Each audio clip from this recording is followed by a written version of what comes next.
the dominant image of India in the past 10 years has been of economic development, somehow curiously with existing problems. So what do you think in the past 10 years, what has worked, what hasn't worked? Whenever you talk about economic development, right, you have to ask the question, in whose interest is that economic development taking place? Any economic system that grows, it never grows in the interest of everybody. It always grows in the interest of some groups. The question to ask is, what is the nature of that growth and who is benefiting from that growth? Right next to the figure of growth in India, you have the figure of unemployment in India.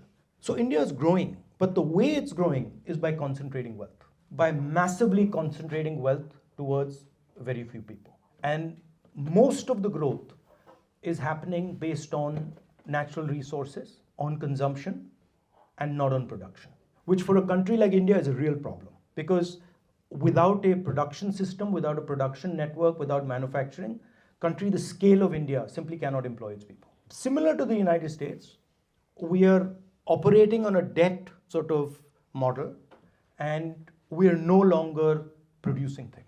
The real challenge in India is how do we set up a production economy is able to give large numbers of people jobs.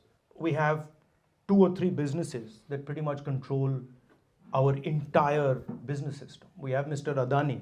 Everybody knows he's directly connected to the Prime Minister. He owns all our ports, all our airports, our infrastructure, agriculture, mines, power. That level of concentration, you'll get growth, but you won't get any distribution. And a country like India needs distribution.